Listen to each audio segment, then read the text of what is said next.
Located in upstate New York, Watkins Glen International is one of the most famous road courses in the world.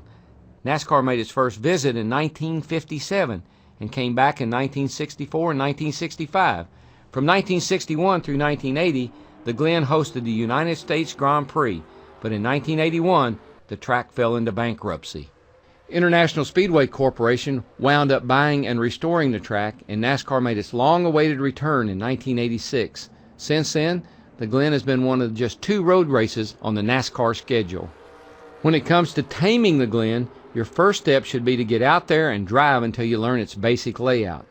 Now, I wish I could tell you there's some magical shortcut here, but there just isn't. So, watch this lesson a few times. Load up on some of the stock car setups that come with the game, and just get out there and drive until you learn it. In particular, get comfortable going through the section known as the inner loop, where you'll need to brake heavily and take the car through a quick right and left-right series of turns. Like at Sears Point, the majority of the turns at the Glen are right-handers, so you'll want to set up the car with some right-side weight bias. Like at Sears Point, a lot of cars finish on the lead lap here, so take every chance you can to gain track position in the pits, especially if you're not up to speed. When you're exiting the pits, remember that the last part of pit road actually goes downhill, so make sure you don't pick up enough extra momentum to break the 35-mile-per-hour pit lane speed limit. Okay, let's get in the car and take a closer look at the Glen. We cross the line at full throttle in 3rd gear on the left side of the track. We're doing about 125 miles an hour. Grab 4th gear as you crest the hill. Look for the caution light on the left side where the guardrail moves away from the track. This is your braking point for turn 1. You'll be doing about 155 when you reach it. Quickly roll out of the throttle and put on as much brake as you can without locking up those rear tires. As you brake, downshift to 2nd. You should be doing about 80 as you turn in. Let the car coast as you bring it right to the curbing on the inside of the turn. At the apex, you'll be going 60 to 65, and that's when you want to get back on the throttle. Keep adding throttle as you exit and let the car drift to the left. You're doing about 80 now. Shift up to 3rd, stay in 3rd, and roll out of the throttle just a little bit as you work the car to the right and through turn 2. You should be going around 110 or so through here, so apply just enough throttle to maintain that speed. Go to full throttle briefly as you exit turn 2 and approach the S's. Work it to the left side and feather the throttle to maintain about 120 through here. Keep a good, low line along the curb, and at the apex, roll up to full throttle. You'll drift to the right, and you'll be set up nicely for the right-hander at the top of the hill.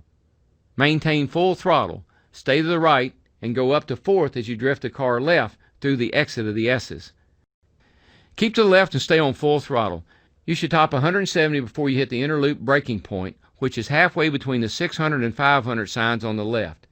Just like turn 1, quickly roll all the way out of the throttle, downshift to 2nd gear, and apply as much brake as you can without locking up the rear tires. When you've got it slowed down to just under 100 or so, roll out of the brake and bring the car to the right against the curbing. Coast through the quick right to left section. You want to try to straight line this as much as you can, but you can't go too far over the curb or you'll spin out. Feather the throttle to maintain about 90 miles an hour as you bring the car to the right. Roll on the throttle and bring the car back to the left and try to straight line the 2 turns at the exit. If you do it right, you'll just clip the final curb on the right side and your exit speed will be about 105 or so.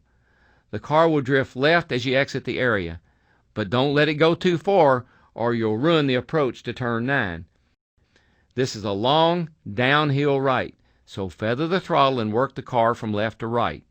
You should be in 2nd gear and using enough throttle to maintain about 95 through the turn. As you get to the apex, you'll see a red sign near the exit. That's when you should start rolling back up to full throttle. Shift to 3rd and try to hit at least 110 as you exit the corner. Stay on full throttle as the car drifts to the left and grab 4th gear when you can. Turn 10 is a left-hander, so work the car back to the right side of the track. You'll hit about 160 before you get to your braking point, which is the caution light just after the groove starts into turn 10.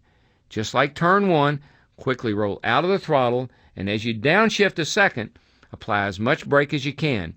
Get down to about 95 or so and let the car coast as you work it to the left. You'll dip down to about 85. As you hit the apex, quickly get back on the throttle and let the car drift to the right as you exit the turn. The curb here is extended a little bit, so you'll have a bit more room than usual. Immediately start working the car toward the left for turn 11. You'll be going about 115 as you reach the groove, and that's when you'll quickly roll out of the throttle and apply about half brake to set the car before the turn. Let it coast for a moment as you turn in and work it from left to right. Try not to dip below 75 through here. As you hit the apex, get back up to full throttle and let the car drift to the left as you exit. Watch out for the raised curbing over there, because if you hit it, it may upset the car. From here, it's a full throttle blast down the left side, back to the start-finish line and the end of the lap. Let's go around one more time.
A good lap here at the Glen will be in the minute 15 to minute 16 range.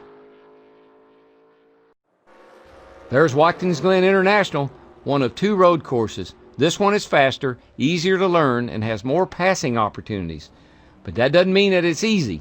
No, not by a long shot. In fact, you'll probably get frustrated the first few times you try to get around this place. But keep at it.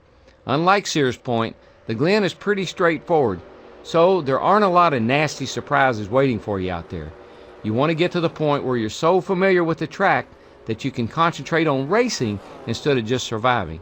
Once that happens, you can have a lot of fun here.